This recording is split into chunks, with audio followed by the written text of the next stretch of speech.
En otro día con muchísimas novedades, en otro día después de un fin de semana además muy particular por todo lo que tuvo que ver con la despedida del Indio Solari y todo lo que se armó alrededor de eso.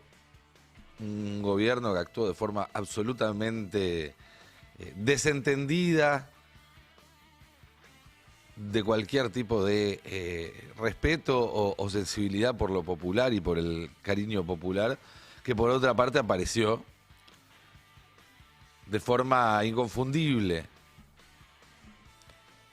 Es algo que no deja de sorprenderme cuando lo veo, por su potencia y por su grandeza. Y que obviamente, bueno, este fin de semana, como pocas veces estuvo presente en las calles y en el aire en todo el país y sobre todo en Villa Domínico. Mientras tanto, el mundo sigue girando y Milei gira pero para el otro lado. ¿Se acuerdan del chiste ese del tipo que, bueno, cuando era chico le decían el gallego que, pero ahora somos todos mucho más correctos, el tipo que agarra por una avenida contramano y ve cómo se le vienen todos los autos encima? Y pone la radio y en la radio escuchan: cuidado que en la avenida hay un loco yendo a contramano, y el tipo que dice: ¿cómo un loco? Está lleno de locos, son todos locos. Bueno, ese es Milei.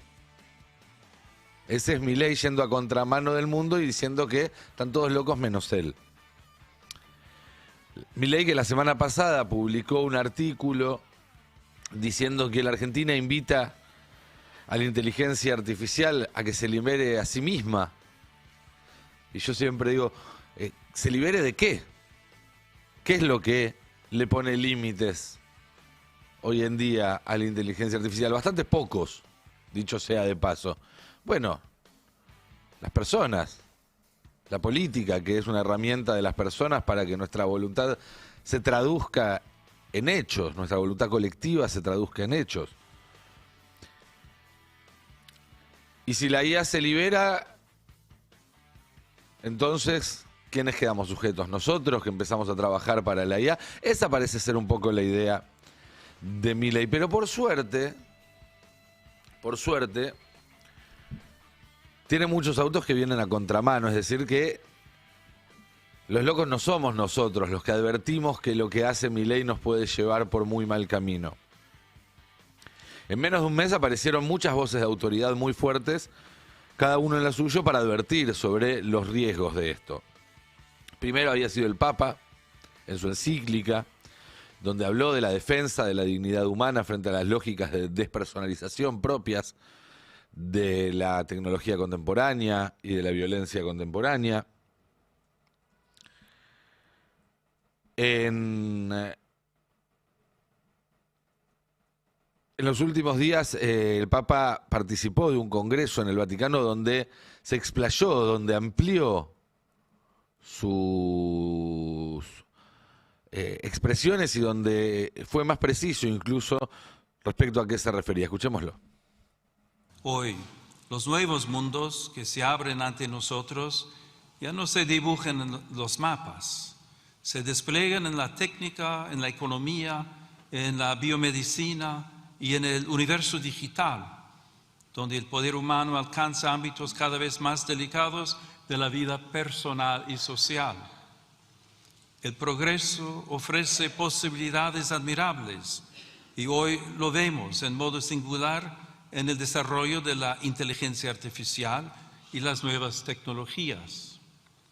Como he recordado en mi reciente encíclica, la tecnología en sí misma no es neutral porque toma el rostro de quien la concibe, la financia, la regula y la utiliza.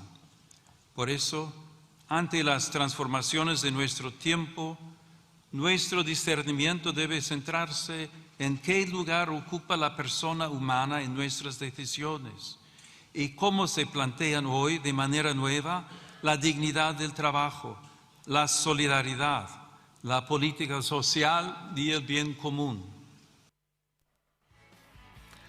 Una corrección, nada más fue en España este congreso, no en el Vaticano. simplemente eso, pero claramente, ¿no? Pensar en cuál es el lugar de la persona y construir alrededor de eso. Construir alrededor de eso, pero sin perder que en el centro tenemos que estar las personas, justamente. Si no, uno se deja llevar por una lógica que no es humana, la lógica del capital, la lógica de la aceleración, donde justamente lo que termina sucediendo es violencia, es despojo. Después del Papa salió Anthropic, que es la empresa responsable del modelo de inteligencia artificial más avanzado hasta ahora. ¿Se acuerdan? Lo hablamos también la semana pasada. Salió el mismo día que la nota de Milei, con un informe que daba cuenta de que la inteligencia artificial ya está dando pasos agigantados en un camino de mejora recursiva de sí misma, es decir, inteligencias artificiales que programan inteligencias artificiales mejores, más completas, más capaces que sí mismas, y que además advierte, está sucediendo más rápido de lo que pensábamos y las implicaciones merecen mayor atención. Y se pregunta en ese artículo explícitamente, insisto, una empresa que colabora hoy con el gobierno de Estados Unidos, que más allá de que ha puesto algunas objeciones en el uso que se le da a la inteligencia artificial sin supervisión humana o en el espionaje interno, pero no tiene ningún problema en el espionaje externo que vendríamos a hacer nosotros, o en, efectivamente, si hay alguien que se haga cargo, ser cómplice de crímenes de guerra. Es decir, no estamos hablando de alguien que uno diga, no, mira, esto es, no sé, una ONG anti... No. Estamos hablando de gente que está metida en el corazón del problema y que aún así dice que las cosas están sucediendo más rápido de lo que pensaban y de que si fuera posible ralentizar efectivamente el desarrollo de la tecnología para darnos tiempo de lidiar con sus implicaciones, eso sería algo bueno, está diciendo Anthropic. Pero que si esa desaceleración simplemente permite que los actores menos cautelosos se pongan al día, eso podría hacer que todos estén menos seguros. Por eso pide un mecanismo de coordinación global, eso es regulación, que ayude a las empresas y a los gobiernos a tomar decisiones difíciles sobre seguridad. Sería algo bueno para el mundo tener la opción de ralentizar o pausar temporalmente el desarrollo de la IA de vanguardia para permitir que las estructuras sociales y la investigación de alineación se mantengan al día con el avance de la tecnología. Y hoy nos despertamos con un posteo de Yuval Noah Harari, un historiador, uno de los más populares en el mundo, que trata estos temas en su bibliografía, que además ha vendido millones de ejemplares en todo el mundo. Y es interesante, ahí tenemos el tuit donde él le dice que está saliendo, digamos, a discutir directamente o a contestarle a Milei. Dice, la semana pasada el presidente de Argentina anunció una nueva categoría legal para corporaciones no humanas, empresas dirigidas por agentes o robots. Al igual que las corporaciones tradicionales, se les otorgaría personería jurídica. Esto podría generar una enorme nueva riqueza, pero muy preocupantemente también entregaría a las IAs una llave universal que otorga acceso a nuestros sistemas financieros, económicos y políticos. Y me resultó interesante, por lo menos a mí, porque en su nota Harari desarrolla una hipótesis bastante similar en algunos puntos a lo que yo comenté acá la semana pasada y publiqué el fin de semana en El Destape. Acá, la semana pasada y otras veces también hemos dicho que un capitalismo sin límite como el que aboga Milei, donde el Estado y el capital se cuidan las espaldas pero dejan afuera a la mayor parte de la población, eso tuvo como consecuencias a lo largo de la historia genocidios, guerras, corrupción desenfrenada, y que en su versión algorítmica, a diferencia de otras anteriores, el riesgo es aún mayor porque es el riesgo de un Estado autoritario algorítmico en el que nadie se haga cargo de las arbitrariedades y de esas decisiones. Y advertí también que Argentina no iba a verse beneficiado de todo esto, sino que probablemente iba a ser un laboratorio que terminara arrasado por este experimento. Y Harari en su artículo dice, y lo voy a leer textual, las consecuencias de esta innovación se sintieron de manera más aguda, no en Ámsterdam, que era el ejemplo que citaba Milei, sino en el puerto de Yakarta, en lo que hoy es Indonesia. Cuando la compañía holandesa de las Indias Orientales capturó Yakarta en 1619, la incendió y construyó una nueva ciudad en el lugar.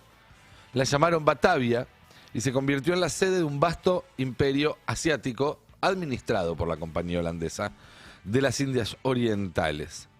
Los historiadores, sigue Harari, se refieren a la compañía holandesa de las Indias Orientales como un Estado-empresa, una entidad política dirigida por una empresa privada, no para el beneficio de sus súbditos, sino para el de sus accionistas.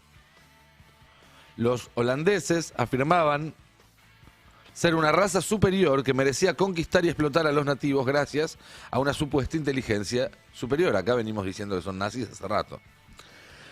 Pero esta era una ilusión, continúa Harari, y a finales de la década del 40 los indonesios finalmente obtuvieron su independencia tras una larga y sangrienta lucha. Los países que otorgan personería jurídica a la CIA corren el riesgo de convertirse en algo para lo que el registro histórico no ofrece analogía, no un Estado-empresa, sino un Estado de IA.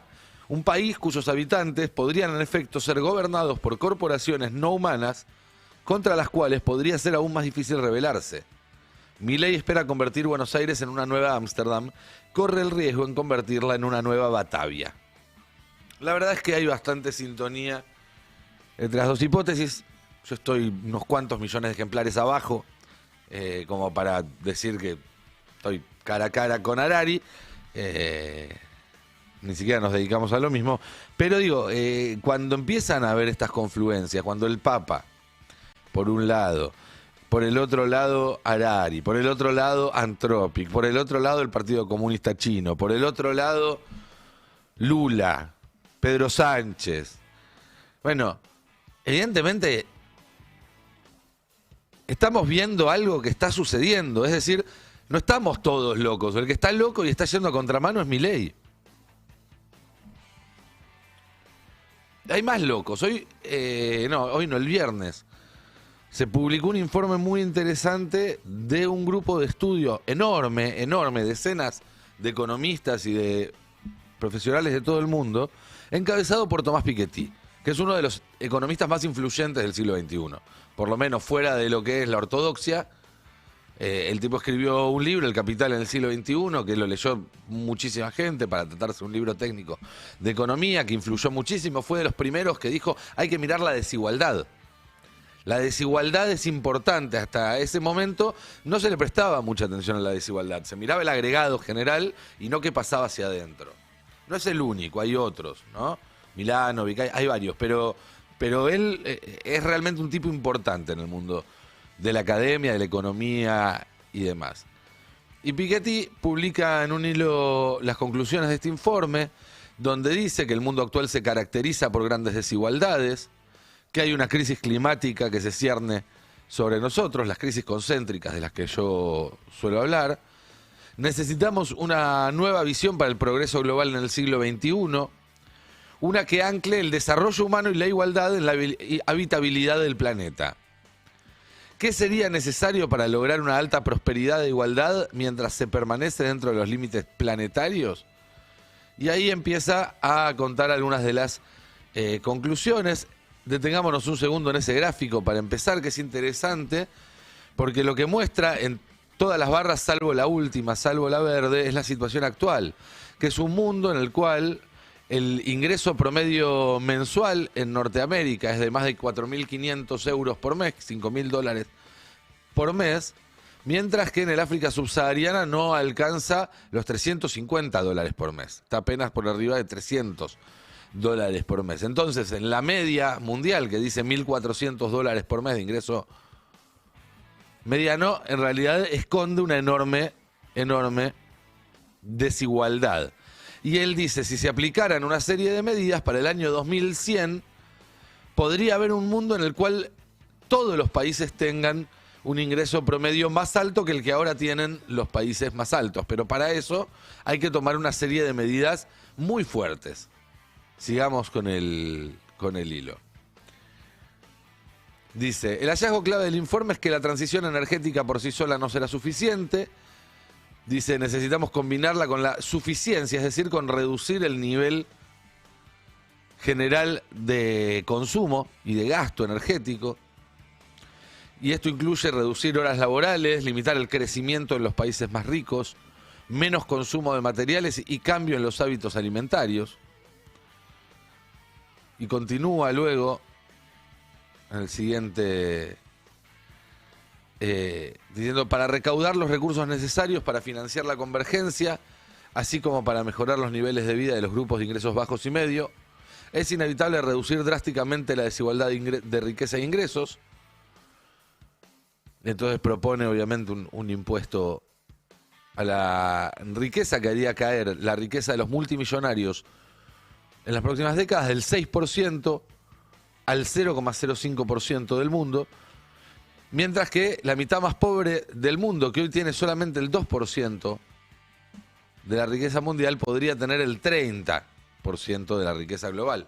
Estamos hablando, obviamente, de un cambio muy, muy drástico, el que propone casi teoréticamente, diría Piketty. Hay un posteo más, me parece, ¿no? Imaginamos una nueva institución, el Fondo Global de Justicia, para financiar ese camino de convergencia sostenible, que recaudaría ingresos mediante impuestos globales sobre la riqueza y los ingresos, que se utilizarían para inversiones climáticas, expansión de la salud y la educación, la creación de un fondo soberano, etcétera, etcétera, etcétera. Bueno, a ver, no tiene que ver tanto, no importa tanto con el fondo de la propuesta, porque la verdad es una propuesta de desaceleración con la que yo no concuerdo.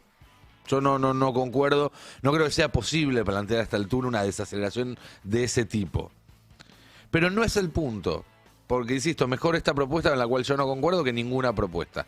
Y así como aparece una, pueden aparecer otras, están apareciendo otras. El punto es lo que yo decía antes. Está resultando cada vez más obvio para mayor cantidad de gente que la cosa así no se puede sostener. Vos me decís, mira, no es racional pensar que le vas a poder cobrar impuestos globales a los multimillonarios.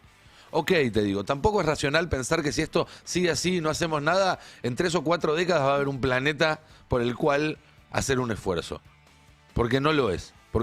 Entonces, bueno, entre irracionalidades por lo menos tratemos de elegir la que por lo menos nos muestre un camino de salida, hasta tanto aparezca, si se quiere, una racionalidad superadora. Y ustedes me dirán, pero empezaste hablando de inteligencia artificial, terminaste hablando de economía. ¿Dónde está la transición? ¿Dónde está el punto entre el Papa y Piketty?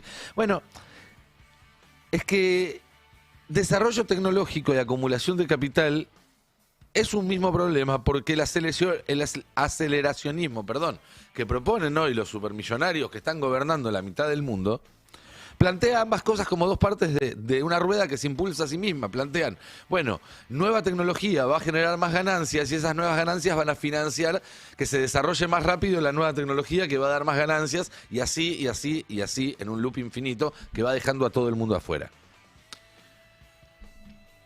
Pero el problema, para mí, no es la tecnología en sí mismo, sino el sistema ideológico en el cual esa tecnología se desarrolla, porque eso es lo que la moldea.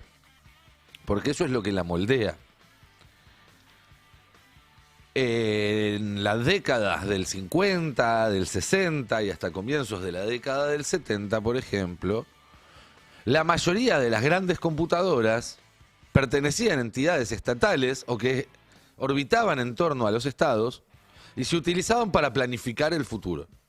Eran una herramienta de la planificación central de la economía desde una perspectiva más amplia, ¿no? Más democrática, estado de bienestar, etc. A partir de la década del 70, con la financiarización de la economía, las computadoras empiezan, y además la privatización de la informática, que empieza a quedar en manos privadas, y empiezan a utilizarse no para planificar, sino para predecir el futuro o posibles futuros, y con eso generar burbujas de valor que hagan que las empresas valgan más que lo que producen ahora, porque esperan que en el futuro vayan a producir más.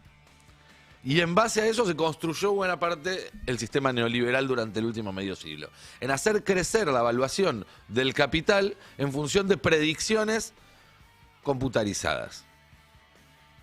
Bueno, eso significa que llevamos 50 años moldando la tecnología que usamos a un sistema muy específico, que busca una sola cosa, que es que aparezca verdecito el número en vez de rojo, que haya ganancias, que el capital crezca, en vez de pensar en una tecnología que se utilice para planificar un desarrollo más justo, como el que propone Piketty, por ejemplo, que si utilizara tecnología probablemente podría lograr lo mismo sin proponerse o sin pensar en un horizonte de 70 años, que no sé si tenemos. Y habrán oído hablar, lo hemos comentado acá algunas veces, o si leyeron otros artículos sobre el tema y demás, sobre el alineamiento de la inteligencia artificial, ¿no? Se dice, bueno, lo que importa es que el alineamiento de la inteligencia artificial sea correcto y eso es lo que va a definir si es una inteligencia benévola o dañina. Digo benévola y dañina y no buena o mala porque la inteligencia artificial no tiene las categorías morales que tenemos las personas. No evalúa con categorías morales y ese es parte del problema, justamente de darle demasiado poder a algo que no evalúa con categorías morales. Pero sí puede ser benévola o dañina, por una instrucción mal hecha o por algo más profundo, puede causar mucho daño o puede resultar en mucha ayuda. Yo creo que no depende esto de una línea de código, que es lo que cree buena parte del establishment de Silicon Valley y demás, que es, bueno, si programamos bien a la inteligencia artificial, entonces va a comportarse como nosotros queremos. Como las leyes de Asimov, digamos, ¿no? Que vos le ponías 3 reglas a las inteligencias artificiales básicas y te asegurabas de que nunca se iban a salir. Yo no creo que funcione así. Yo creo que es otra cosa. Yo creo que el alineamiento de una IA tiene que ver mucho con el entorno en el que crece, con aquello de lo que se alimenta permanentemente para conformarse, para conformar su propio criterio. Con lo cual, una IA formada en un entorno neoliberal y de competencia salvaje, y en donde solo prima la lógica del capital, y la verdad es que no puede salir bien, por más salvaguardas que pongas en su programación. ¿Por qué? Y porque todo aquello de lo que se alimenta es que vale cualquier cosa con tal de conseguir un poco de ganancia. Podés matar gente con tal de conseguir un poco de ganancia. Podés cometer genocidios con tal de obtener un poco de ganancia. Podés empeorar la vida de miles de millones de personas con tal de mantener tu ganancia.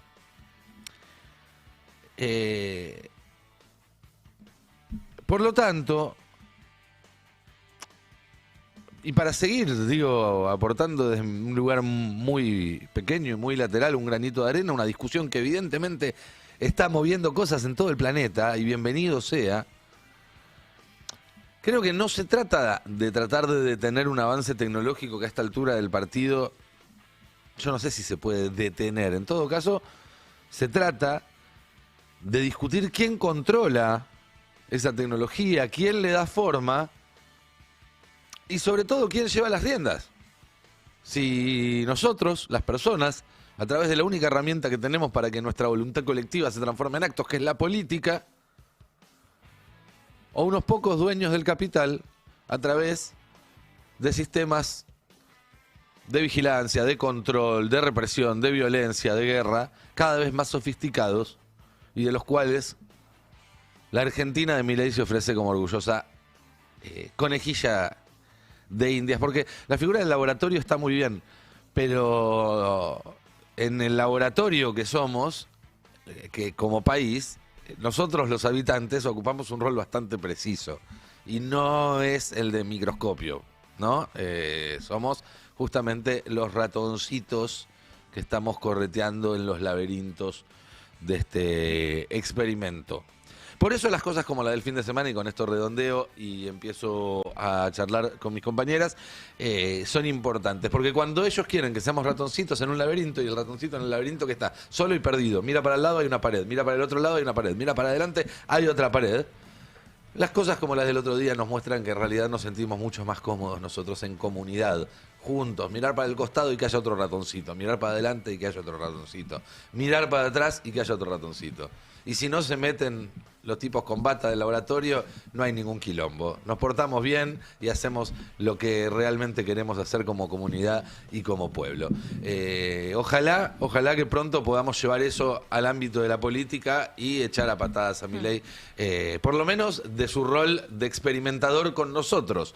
De todo lo demás lo dirán las instituciones, lo dirán los tiempos de la política, pero esto tiene que frenarse ya mismo. Este experimento que están haciendo nosotros tiene que frenarse ya mismo.